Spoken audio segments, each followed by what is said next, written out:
What's up, guys? Casey and George back with the Going Bracket Racing YouTube channel on another Tuesday as I turn my noise cancellation on to make George happy over here. I almost forgot, but it's all good. So 5 o'clock Eastern, 4 Central. You can always find us on the Going Bracket Racing YouTube channel. I see we got several people already getting in here, going to see, Big Jed, JJ. They've been on for, I guess this is just our Christmas special, George. But before we get into all that, we got to thank the people that help out GBR and keep GBR up and running. TSR Racing Products, where you get all your transmission needs taken care of. Champs Performance Parts, where now you can use the code GBR. Get yourself a little bit of a discount off your order over there. BRG 3D Printed Parts, which we just heard we're renewing with him for next year on GBR. So that's great to hear. Syntex Printing out there in Temple, Texas. Driven Racing Oil.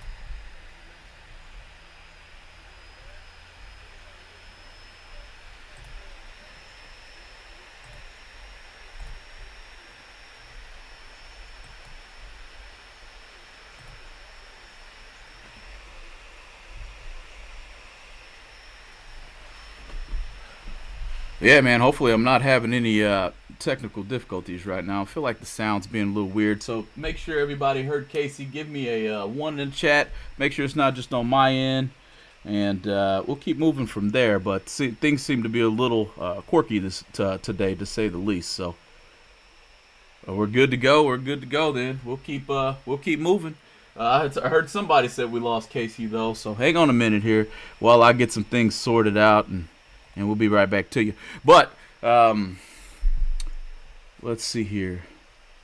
We got a real good show for you today once I get all the speakers and everything working the way I would like them to. And Casey, go ahead and give me a test, buddy. You hear me? I got you back. Sorry about that, guys. Lost him for a quick second there.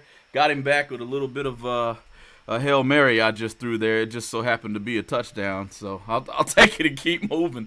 But, yeah, a good show we got lined up for you today, and we're going to get right to it. I'm going to bring onto the stage who I'd like to call the GOAT and the kid.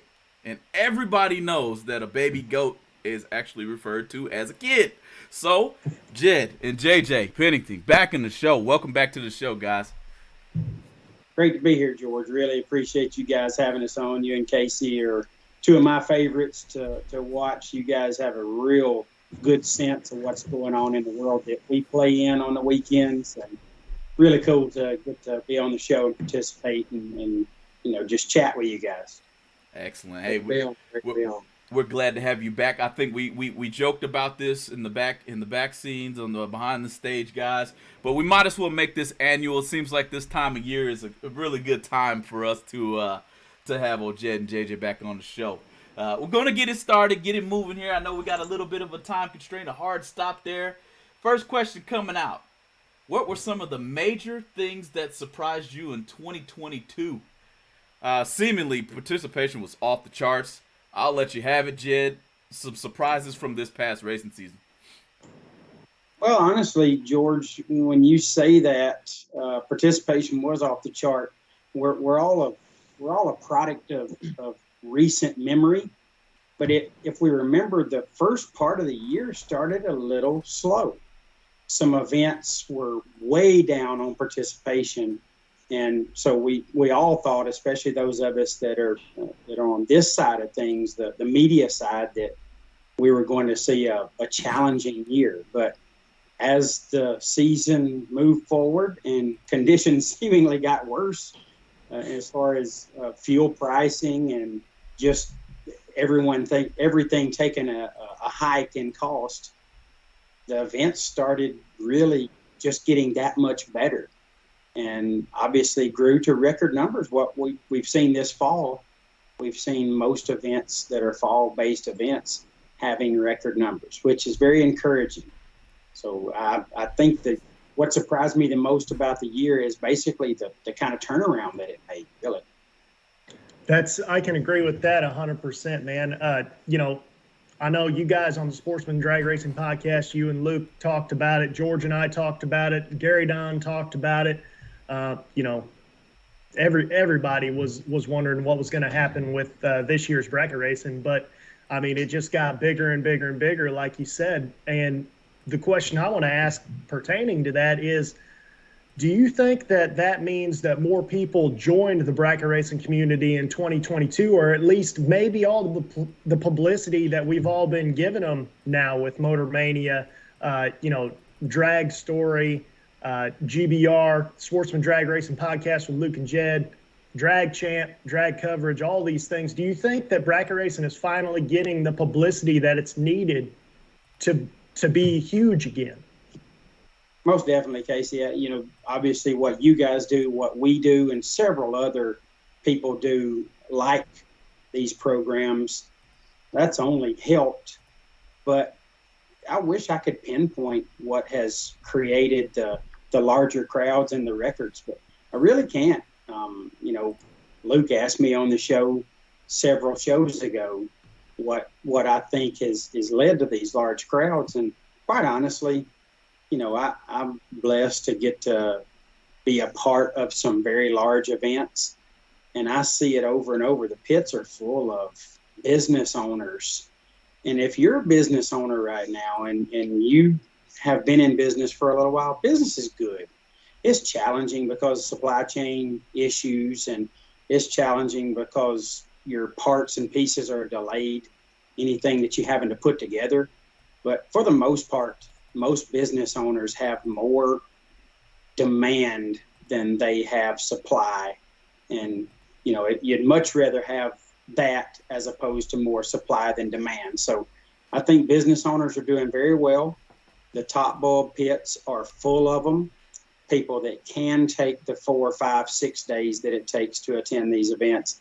They've got the disposable income to go out and participate in these big entry fee and buyback type races. So I think for the most part, there's just a lot of successful people out there that are doing well, and it's allowing them the opportunity to go compete. And, when you go to the million or something, Casey, not only do you see those large business owners taking care of their own tabs, a lot of those guys gamble on 4, 5, 6 other dudes or women to go in there and compete and try to win them that large purse. So I think it's just a product of people's business being really, really good right now. And that lends itself to the right type of customer on the top bulb side. And that's true, man. There's I think now there's a resurgence of a lot of people picking up other people's tabs because, like you said, the money is to the point where you can gamble. And sometimes it's not necessarily gambling the way these guys have gone on streaks anymore. It's almost a guaranteed win. But you're talking now that, you think about the year that Hunter Patton had or Jeff Serra had, and think about how much money people made off of those guys. And those guys stand to lose less. So it's a win-win situation for them. They stand to lose nothing or gain whatever their percentage is that they're going to make from this deal. But the thing is even if you're on like your 70-30 plan or whatever, that kind of seems normal, or like for your really good guys, maybe you get a 50-50 deal. Well, I mean, even after the split of that guaranteed $1 million race, Jeff Serra still got what, like $400,000 or something? 30% of 400,000 moves the needle. Too bad. Not too bad. And people would really be shocked if they knew the amount of the people in these races or the majority of them. They'd be shocked to know how many times they're put in the race by someone else. I won't name any particular names or people, but there's a lot of people that win regular that still allow someone to put them in, which is, I guess it's a clear indication if you really look at it as to how difficult it is to come out on top in this sport with the amount of cost involved in traveling and entering these races and double entering these races. So, these guys have as good a shot at winning as anybody there, or better in most cases, yet they're still allowing someone to foot the bill so they can just take their piece when they get it. So it's a clear indication of how expensive it is to do that on a regular basis. But, at some point you would think they would step out on their own, but there could be some advantage to the financial piece within you when you don't have $6,000-$7,000 invested in an event and you can just go out there and race freely without that financial burden on you. So might be something to that. Well, here's a question. I don't know that anybody's ever brought this up until I just heard you kind of talking about this. It led me to think about, like you said, several people, the same guy enters them. It's no secret. Sarah was driving for a guy, that whole season for the most part, and still does. But the fact of the matter is, at what point would you just say you're my salaried employee almost? Like, you're my driver. You go where I tell you to go. You race where I tell you to race. This is how much money you make.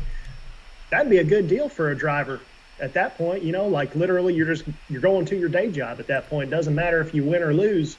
Now, you'd probably be expected to do some professional stuff and go to sleep when you're supposed to and, stuff like that. But is that even possible, man? I mean, that's essentially what professional drivers are, right? Very well said. That was my point I was going to make. Now you're talking about a pro that's on a salary, and I'm sure there's some incentive as your winnings increase, you get a nice piece of that.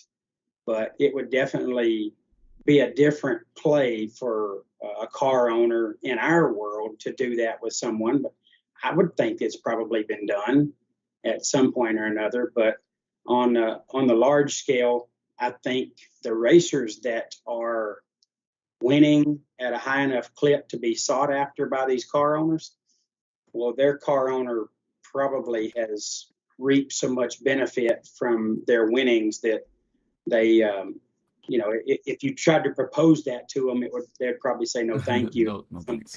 You go, wait, I was just kidding. Yeah, and I mean, at the end of the day, all it is, the more cars you have in, the more chance you have to win. It's just like the stock market. It's diversification.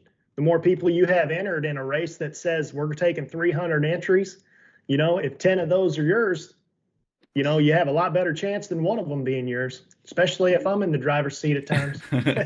All a numbers game anymore. It's all a numbers game, which I'm sure may not be something that you have to worry about. And what I'm saying is, I've watched the first race that we're going to talk about that you have personally, Jed, the Labor Day 250K, be an extreme success more than once now. In my opinion, you can correct me if I'm wrong there, but let's talk about that a little bit. 2022 seemingly went well, so let's talk about kind of a recap behind the Labor Day 250K, and then we'll get to the WFC afterwards.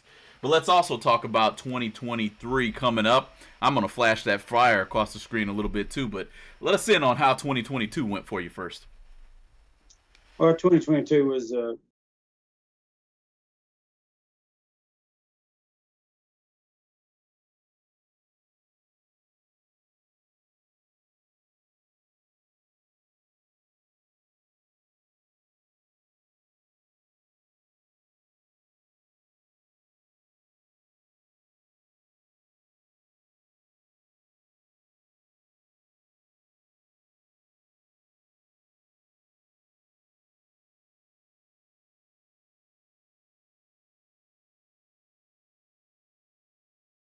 business is going as to how many hours they get and all that. It creates their disposable income. So we had big concerns when the fuel pricing started going through the roof.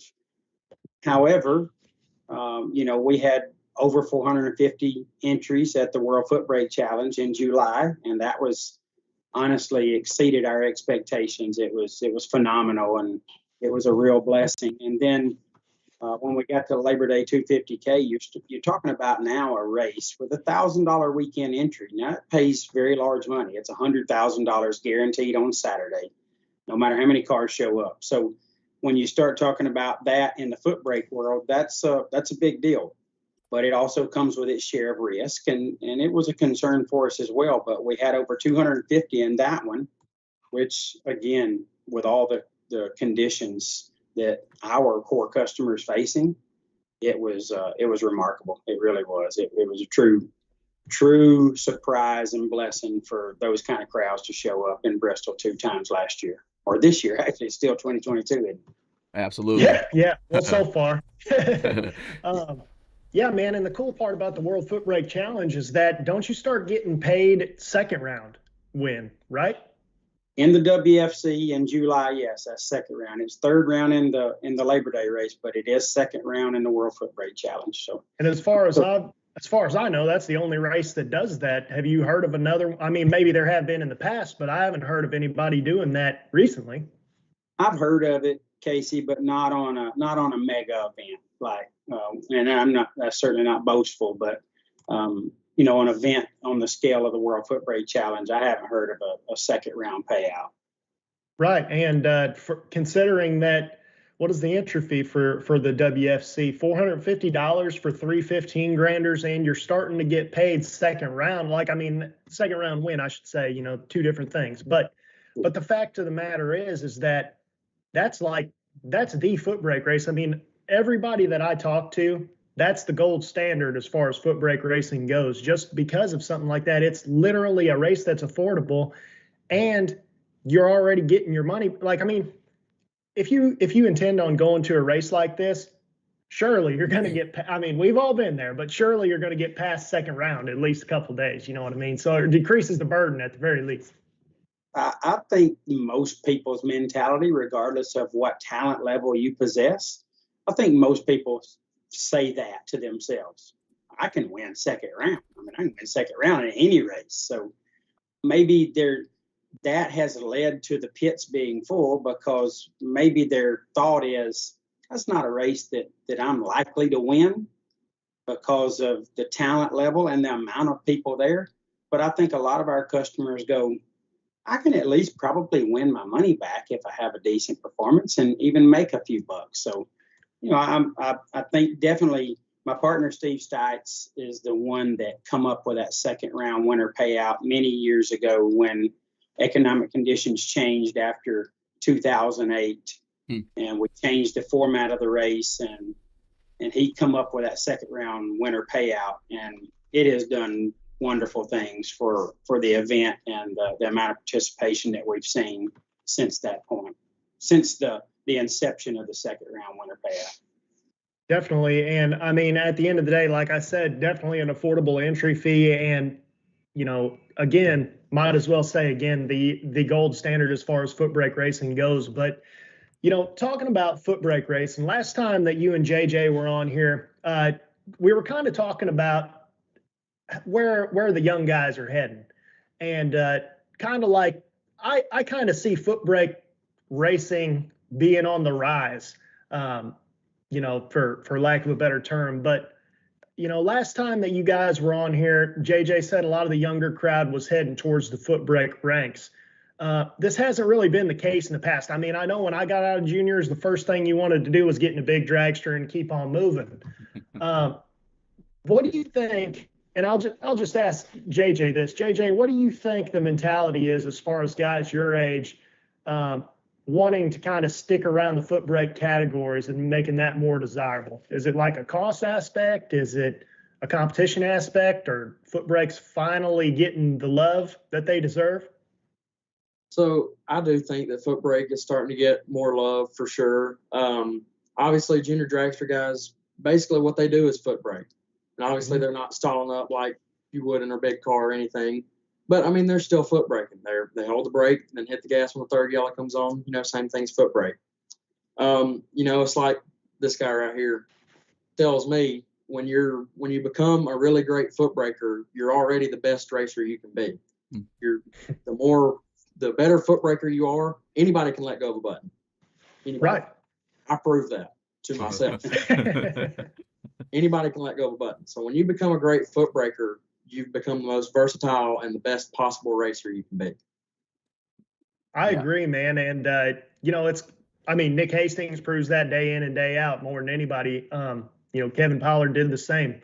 We can keep going. I'm not going to just keep going and name people's names this entire show. But well, I don't want to cut you off, Casey, but just the fact that you mentioned Nick Hastings, you think about a young man that is going to be in that first 12 in Peter's 100-grander. He's going to be put in there, and he's done it solely swapping feet. You think about that level of talent that young man has put himself in the top 12 racers in the country, and he's done it swapping feet only.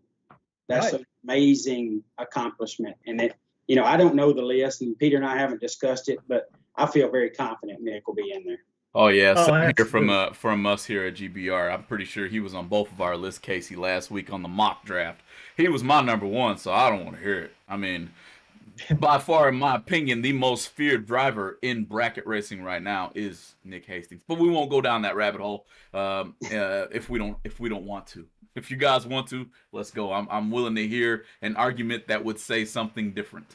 It's going to have to be sound now. You're going to have to come with it. There's nothing to debate there in my mind. I mean, he's definitely doing it the most difficult way, and he's put himself in position to be he's definitely the greatest foot breaker in the history of the sport. And he's possibly going to end up the greatest, most talented, most versatile racer that we've ever seen. Yeah. Has anybody ever actually put a number on how many races Nick Hastings has won? Like, is that something Ryan Gleghorn knows? All of them. That would be a Ryan Gleghorn stat. That's Ryan might know. He would know that. It's I know last year somebody was in his trophy room and took a video around it, and he's won so much stuff that he just has these big checks stacked up in the corner. You can't even see them. They're literally like stacked on top of each other like a deck of cards, because I guess at a certain point you win so many, it's just like, what am I going to do? Buy another house? I don't know. Yeah. And, you know, again, you're talking about somebody that has done all of that and remains as humble as he does. He's just a very incredible, unique talent that we just don't see in this sport very often. Definitely awesome there. I'll tell you what, we're going to take a quick commercial break. We will be back. I want to get into JJ. Get ready. When I come back, I'm going to ask you about that junior dragster race that we just got to witness on the big scale. I'm going to name it right now, the OG of junior dragster bracket racing. So when we come back, we're going to talk a little bit about that. Be sure and hit the like and subscribe button if you hadn't already. Hang in there, guys. We'll be right back to you. TSR Racing Products has everything you need to make your Power Glide Turbo 350, Turbo 400, and 727 transmissions the best they can be on the street or at the track. With exceptional products, customer service, and over 30 years of experience, TSR Racing Products is always available to help their customers with any of their transmission needs. In-house machining ensures you only receive the best products from TSR Racing. Visit TSR Racing Products at tsr-racing.com or give them a call at 800-394-5889.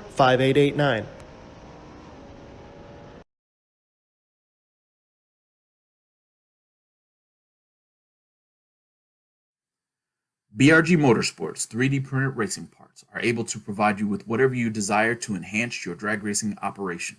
Items like safety belt magnets, nitrous bottle holders, and even quick release delay box mounts are able to be obtained from BRG Motorsports 3D printed racing parts. Have a look at top-selling items such as helmet hooks and steering wheel hooks, which are proven to make it easier to maneuver throughout your race car. You can contact BRG Motorsports 3D printed racing parts at telephone number 765-729-1177.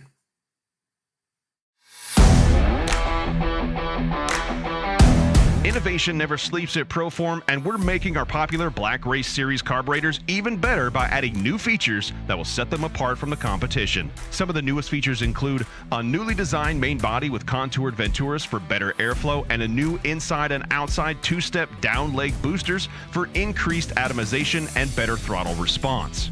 Also, newly designed fuel bowls with increased internal baffling for better fuel control and a lower fuel ramp for reduced turbulence. There are also some new upgrades to point out.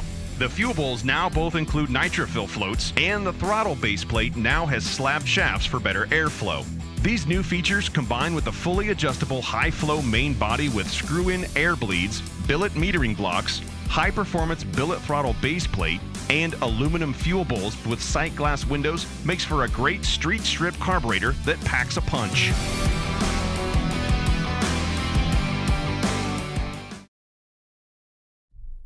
All right. Welcome back to the show. Welcome back. We can't do it without you guys. Thank you for hitting that like, subscribe. Appreciate all the marketing partners that we have here for advertisement. Got your Proform, BRG. We also have Syntex Printing out there, TSR's out there. We thank you all for what you're doing. BRG, I heard some big news coming out of your camp. Looking like you're going to be teaming up with K&R for some delay box mounts, and that's big news. So especially shout out and good luck with that. Need anything on that front. So JJ, as I mentioned, I'm coming straight to you after the commercial break, and let's talk about what we saw as you were part of the A-team of announcers there for Galen Rollison's Big Money Junior Dragster race last week, the Invitational. And just kind of want to know from your seat and from what you may have heard buzzing around the track and what I'm hearing buzzing around the internet, how did that race go in your opinion? That seemed to be a very, very, very successful junior dragster event. It was a strong crowd, very strong crowd. You know, I said it over and over and over again throughout the weekend. It was, in my eyes, the best junior racers in the country. We're at Gulfport Dragway for the Christmas on the Coast event. Really, it was a set crowd at 200 juniors. The biggest crowd we had was on Saturday for the 20K. There was 196 first round. And that crowd was heavily dominated by your 13 to 17-year-old age group, as expected, your 790 cars. But there were quite a few 10 to 12-year-olds that were there too, and then a few 7 to 9-year-olds sprinkled in. All in all, it was a strong crowd. Like I said, best junior racers in the country were there. And from my seat, I got to call a lot of really good laps. There were a lot of really, really tight packages. I mean, I saw a couple 1 totals, some 4 totals, 10 totals. And these kids are in their teens driving junior dragsters, you know, and I wouldn't want to be out there racing with those guys. And not making time shots. I mean, those 1s and 4 totals were holding 4, 5, 6. I even saw them holding 10 numbers. So there was some big time drivers there. The junior dragster game has changed since I was in them 20 years ago. Yeah, and I think there's a lot to say with what you said at the end there. There's a lot of racers in the junior dragsters ranks where I'll be keeping my head on a swivel when I pull into the lanes here pretty shortly, if you know what I mean. Some of these guys out here are really putting it together. And shouts out to the parents for getting the kids in it early. This is our future that we just got done watching as far as it pertains to bracket racing. So shout out to all you parents for hanging in there and probably going to battle yourselves in the pits and getting down to these races and things. So George, the parents are heroes. When I pulled in there, I didn't get there on Friday night. JJ had already been there a couple of days, and when I pulled in, it looked like a million was there. The rigs were incredible. They're huge. The parents just fully invested in great equipment for their children. They're out there pushing them through the lanes and supporting everything they do. It's really inspiring to see how many parents have made the financial commitment and the time commitment to help their kids just enjoy this portion of their life in racing. It was inspiring. And as I told you guys off air, really out of 50 states, only 48 were eligible. We take out Hawaii and Alaska. So there's 48 lower states, and 39 of them were represented. 39 states. That was incredible. Yeah, that's crazy, man. You know, as you were talking, JJ, I have another question for you, which is a lot of these, I think all 3 of them now of the sanctioning bodies are starting what they call a teen racing series, where I think at 13 years old you can, like, say your dad gets in the passenger seat and then you drive the truck or whatever. How's that going to affect junior dragster racing? Have you seen any interest in that? So this is actually really the first I'm hearing of it. Really? So I haven't heard anything about it. And to be honest with you, I don't think it'll really affect the junior dragsters all too much, as you're still going to have these big races and you're still going to have these parents and these kids that are like, okay, I can go to this race and I know that I am good enough to win this race. So I don't think it will affect the juniors too much, because again, you've got all those people. Like I mean, most of the 13 to 17-year-olds there, if not all of them, were dead set on, I can win this race. I can win everything that I'm entered in. And so I think that that's still going to play a big factor in these junior dragsters. Yep. I agree. the thing I like about that teen racing series program. So, for example, I grew up racing at well, it's Worldwide Technology now, but it's St. Louis Gateway International Raceway is what it was there, and they had a high school class, and you could run high school, and then you could also run junior dragsters at the same time. What I think is going to happen with this teen racing series, like you said, I don't think it's going to take anything away from the junior program. I think people might additionally be running it, but what I think people really need to focus on is this gives the dad the opportunity who's been racing his whole life, or the mom, whatever, to be in the passenger seat and show you the race as it's unfolding and be like, all right, he should be here. Why is he not right here yet? This could happen, because you have enough time in like a 10-second car. You have enough time to actually talk your way through this.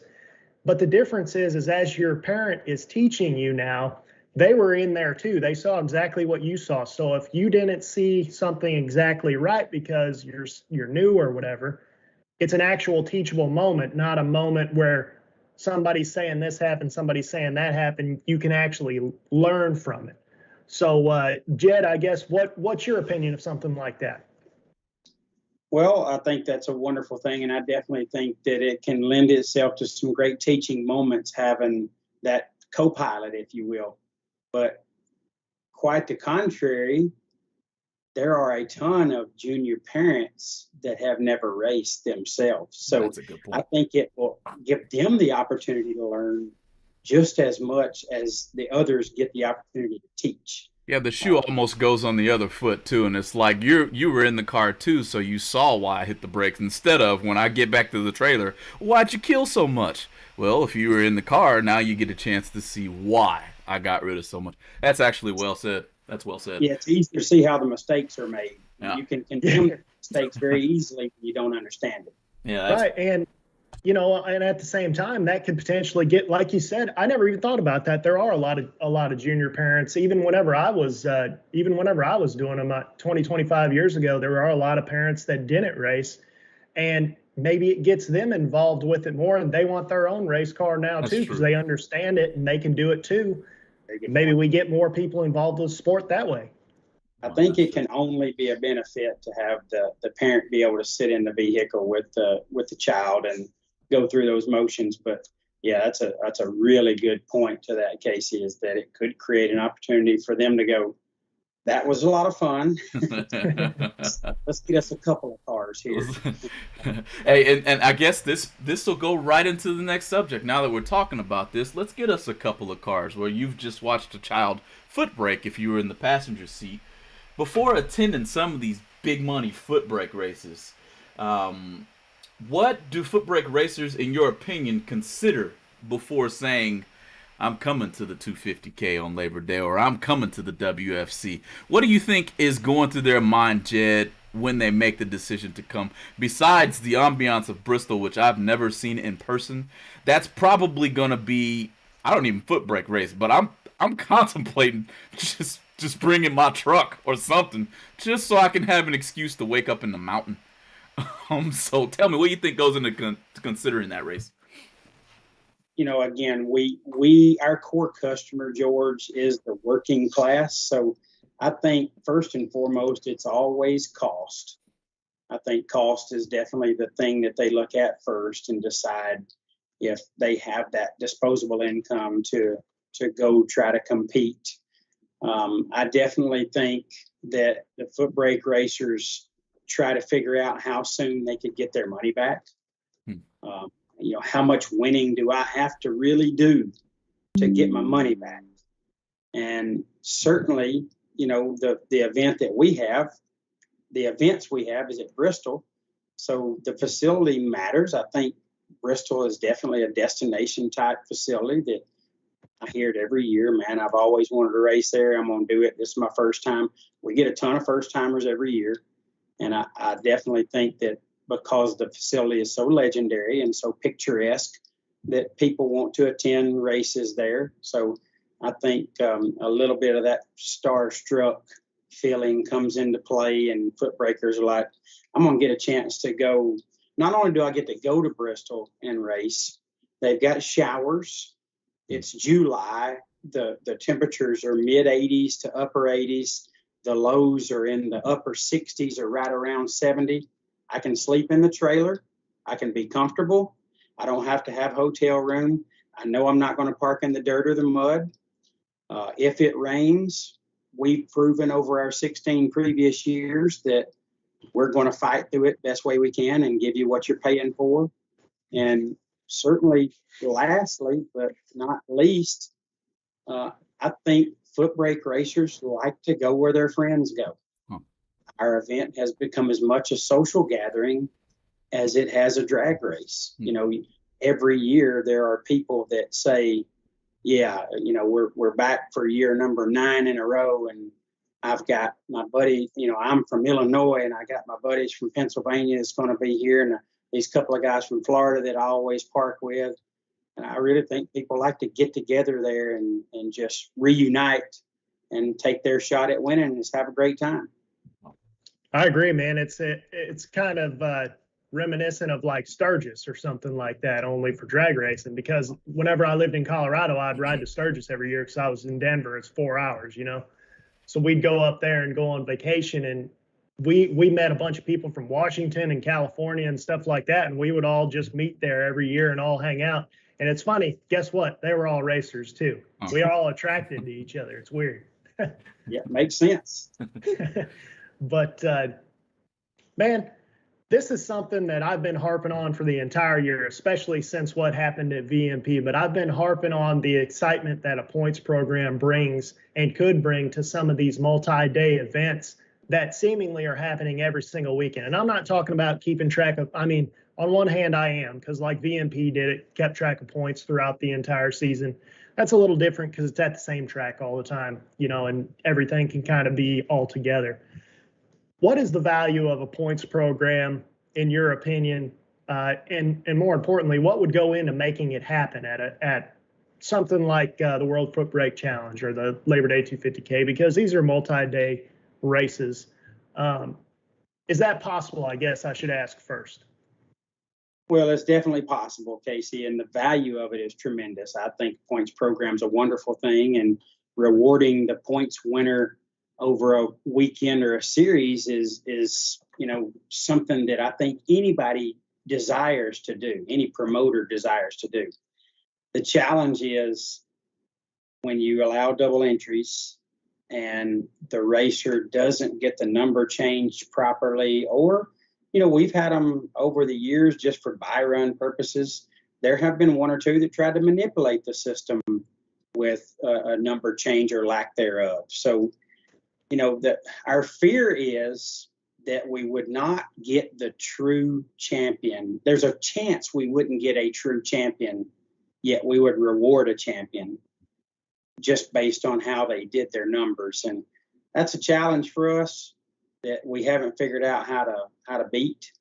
But I think it's a wonderful thing. And certainly what happened at VMP with Stevie Dustin coming from so far back, it just shows you don't have to have the person that was so dominant all year that's getting the points championship, which I see a lot of value in that as well. You know, you reward somebody that was just steady and continued to click off win lights and not necessarily won 6 of the 12 races or any of those things. So I would love to be able to award a points champion and have that program just have a fear that it could be manipulated a little bit. And it's probably scared us away from doing that. But I do enjoy the ones that have done it successfully. Right. And the coolest part about the way VMP does it, in my opinion, is that, in my opinion, the number one thing with a points program is the points program, in theory, is supposed to show you the most consistently winning rounds racer throughout the year. Not necessarily the winningest racer of the year, but the most rounds won. But what's cool about VMP and their points program, and the reason Stevie Dustin could do what he did, was because if you lose first round and you have to buy back, you're working on half points. That's why it was so exciting, because that means that depending on how the cards fall in the last race, as we just saw, then depending who lost and who won, the guy that's in 20th, 23rd, whatever he was in, went all the way to number 1 because he didn't lose first round.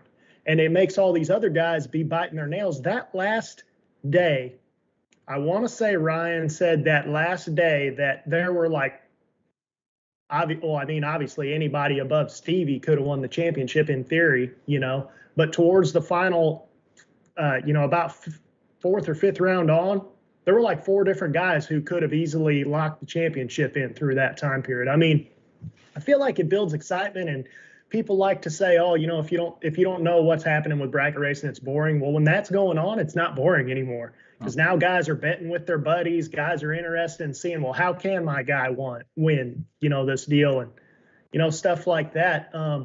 Do you think that, going back to your original concern for manipulation of numbers and stuff, do you think that it would be enough of a deterrent to say, hey, if anybody figures out that you did anything to manipulate this as far as not putting your right number on, or, I don't care if you did or not, if you go down the track without your X on there or something like that, then that's it for the points for them? You think that would be enough of a deterrent for them to maybe not worry about it or not worry about trying to game the system, I guess? It could very well be, Casey. I'm not sure. The question is when it's unintentional. And right. we've had a ton of unintentional misses on the number change over the years. So when it's unintentional, it's just so difficult to punish somebody. And we're not a series. We're an event weekend. So, somebody's loaded up to come to your event for the weekend. They're from 6 states away, and now you just eliminated them from the points. So I don't know. Maybe that's being a little overly concerned, but it tears at our heart. Or it could say, do that to somebody.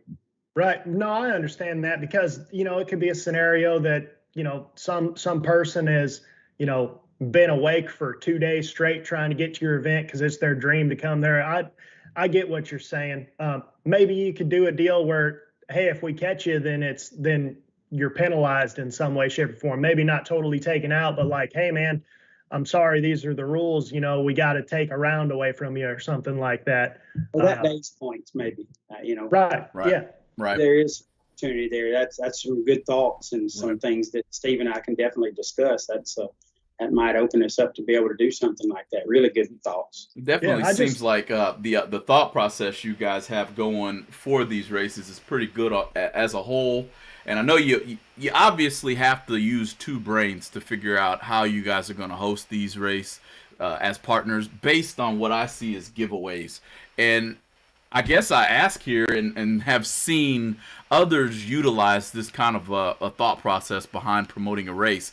Do you feel like the giveaways affect turnout? I personally do, but I'd like to have your take on that, because it seems like, man, a round prize, round money, something of that nature, as you've already alluded to. How fast can I get my money back, or if I don't win and my name gets pulled out of the hat? Those things seem to really bolster participation. What are your thoughts on that, Jed? Okay, great points, George. I'm a little twofold on this answer, that I'm not sure day one initially when you put that out there what the sponsors are doing, that people go, well, I'm going there because they're giving away round prizes. But when they get their hands on those round prizes, they definitely come back. They appreciate these sponsors providing that product or that certificate so much. And, we're sticklers for making sure that we're aligned with companies that offer the best products in racing, and we don't do competing sponsors. So when we tell you our eggs are in one basket, when we tell you Brodix is our choice and Moser's our choice and Autometer and Hoosier and Jegs and BTE, we're telling you that's who we believe in, and that's who we want you to support. And we feel like it helps our sponsors get that recognition for what they're doing just at a little bit higher level. And I think the racers appreciate that as well, the non-confusing message. And I know for a fact that we have led a ton of our racers to the sponsors that support our programs. And that's very gratifying to us too, because you don't want to just take from the sponsors. You want to create a path back to them for the customer. And I feel like we do that. Yeah, I think you guys do a good job too, and using the both of your brains put together yet again. Make sure I see, if you can now. This is just a request from old George at GBR. I need to see that blueberry truck. Some kid named JJ drives it, and he's a heck of a driver. I need to see him entered at both events if we can make that happen, so I can yell "Door Trucks rule" all day long because JJ's chopping the field down. Can we get a amen, JJ? He's on board with that. Yeah. I appreciate it. I don't know if it'll work, but I do appreciate the effort. He got to compete at both events this year. He actually got to compete in July and Labor Day, and that was something that was wonderful for me as well. I'll be honest with you, I'm not supposed to tell this, but I told him he was not going to get to race the races. He was going to be a staff member, like he's always been since he was about 5 years old. And my partner Steve hit me up a couple of weeks before the WFC, and he said, this is an event that somebody his age and at his experience level lives for. Get this opportunity, and he said, you need to let him race. And my partner, when he said that, it just it changed everything for me.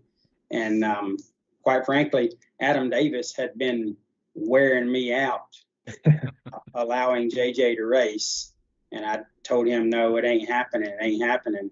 And he said, people trust you guys. They know there's no way you're going to try to manipulate the wins or the win lights. And he's out there competing like everyone else. And he's got the same shot everyone's got. They trust you or they wouldn't be showing up. So you need to let him race. And then when Steve said that, it just changed everything. So it was pretty dang awesome watching my son get out there and compete with the racers that support us. So yeah, and not to mention in this scenario too, I feel like this is different than, it's not just because you guys are here or whatever, but it's just simple fact there aren't a lot of mega foot brake races. This is it. Like it's not like he has another chance to go run a different promoter's events because there really isn't one, Yeah, you've got, of course, Loose Rocker has separated right now, but what those guys have done with the Fall Foot Brake Frenzy and some other events, definitely a very large scale, and we're thankful for those guys putting races on, and Anthony and Michael going their separate ways, but they're still going to do great things for foot breakers. And then you've got Anthony Fetch and JP that have done the Jim Harrington race, and you've got Andy Anderson and Shane Swigert doing their thing in the Northeast around Maple Grove. But outside of that, for foot brake racers, there's not a ton of choices. There's some hit and miss races here and there, but you're right, Casey, there's not near enough mega events for the foot brake racers. And, here I am saying that, I definitely don't want to see a whole bunch more because it's special.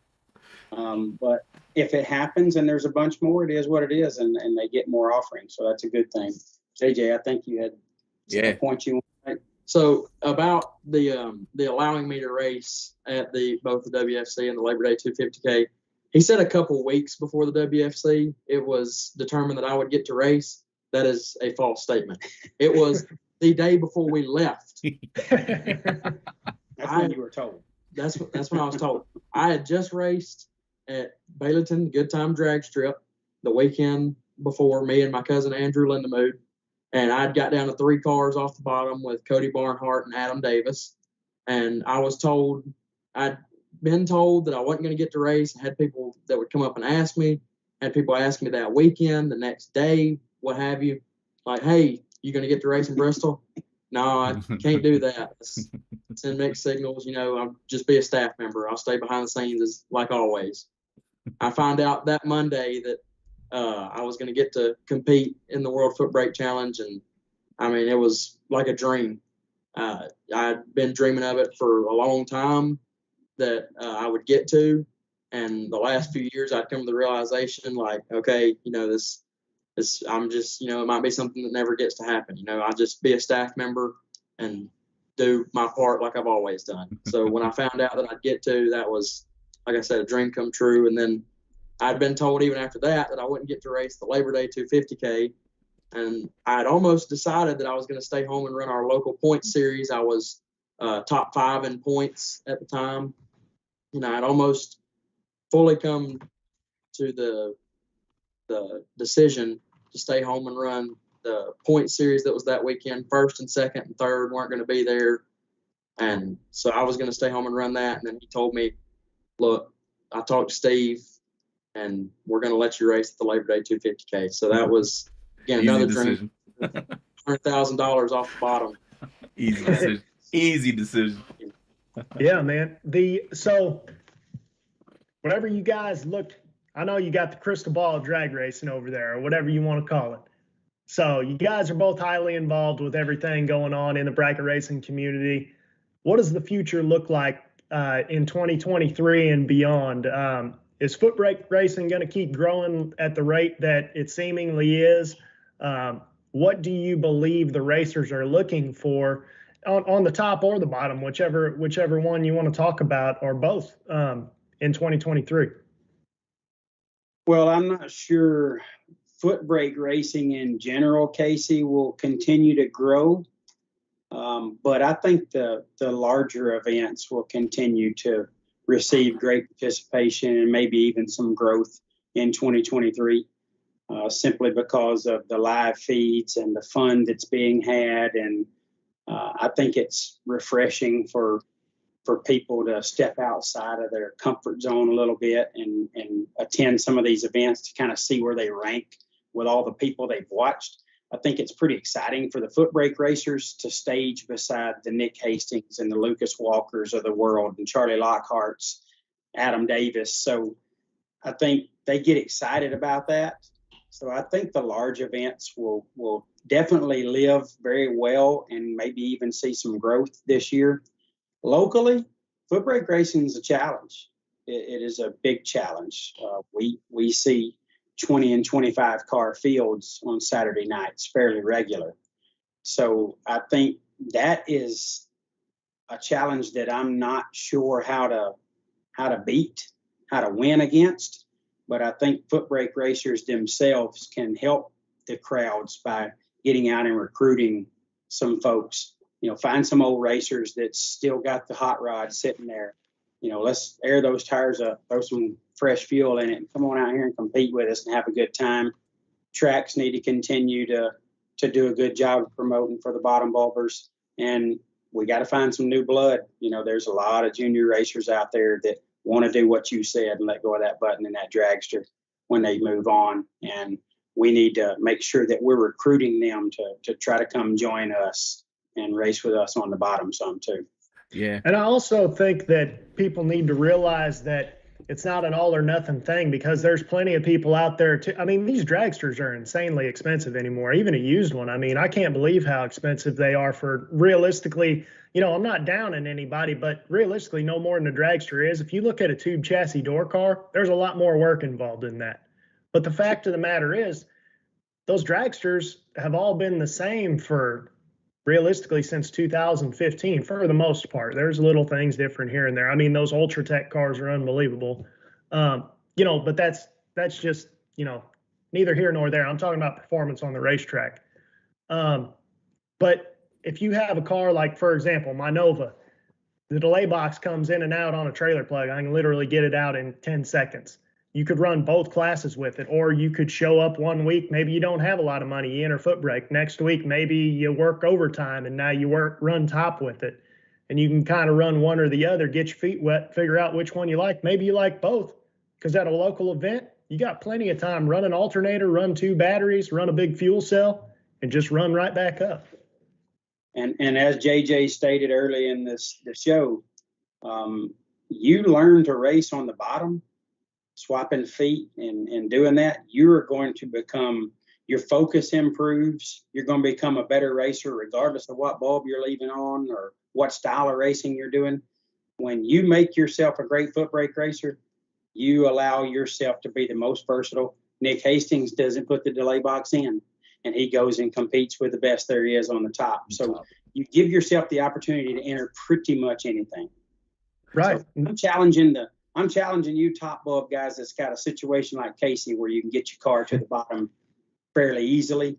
Come on out, give it a shot. Don't go 1 week and be 33 red or 68 green and say, nah, I can't do this. All right. Give it 20, 25 runs over a 3-4 week period and see if you don't get some consistency and have fun, because I promise you're going to have some fun. Yeah, I like that too. That's my thing. I like that too. The local tracks, seemingly what I've been seeing, and again, last year we called this, it could be the year of the local track, right? But seemingly I'm seeing bolstering happening in the bottom bulb, the Pro Series, whatever you want to call it, as well as the Super Pro Series. I think I just looked at, Havana, Central Illinois drag strip. They're going to be having $7,000 a weekend towed to the track once and run for 2 7-granders within 1 weekend. So I feel like it's a good time to do what you said, Jed, for the old racer to spray some WD-40 in that car. Make sure that that fuel pump ain't hanging up. Put some air in them sticky Mickeys or Hoosiers or whatever you're running, and come on out to the track and let's get it going off the bottom. So definitely something I'm contemplating trying with Mo myself. Pray for me is all I can ask for. Now, I personally, I do have friends that do hit the top regularly. Good friend of mine, about a mile down the road, actually, right now. He has 2 dragsters. One's a blower car, and it goes 440s, 430s now. And the other one's just a regular old 470 car, 480 car. And he came to the Labor Day 250K to foot brake his Vega that he has, and I think we're getting him somewhere. As he said, he said he wants to attend both Carlberg Racing Promotions events in 2023. KC Pesnell is who he's talking about. Oh yeah, I got to figure. Right. Saw him go quite a few rounds on the down in Bradenton too. Looked like he was shaking that old scoop pretty good coming through there. So That's what he does. He's scoop check. What he does. Would say. Right. Man. Yeah, no, exactly, man. And he'll be, I mean, he's already proven himself, but he's going to get even better as he gets older too. Think about just the stuff he hasn't learned yet and what he already knows. You know what I mean? Exactly. But man, we appreciate you guys coming back on again. Just might as well call it GBR Christmas special. So just put it on the calendars if you don't mind. Come back with us next year about this time, or if you got anything, anything coming up, anything going on, we'd always love to have you guys back. Who do y'all have to thank before you get off here? Oh, we definitely have people that are supporting our racing program that we're very thankful for. Hoosier, Huntsville Engine, Brodix, House of Pain. We've just brought on Fuel Factory. Very excited about Fuel Factory and the things they're doing for racing, and we're just blessed to have a lot of great support for both of our racing programs, and we want to thank those companies and represent them well. That's important to us. But reality is they're the best products out there, and when you become thankful for a sponsor or a supporter, and they're offering the best products in the industry, it doesn't get any better than that. So that's the kind of people we've got on our team, and we really appreciate them. And Casey and George, we appreciate you guys. I'm a fan of the show. Love what you guys are doing. I think you bring the latest stuff.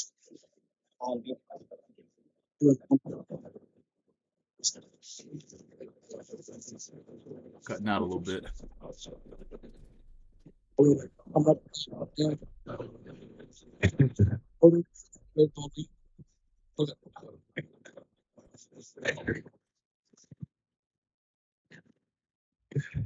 Well, we lost the sound, I think, on their side, George. But I was hoping it wasn't me.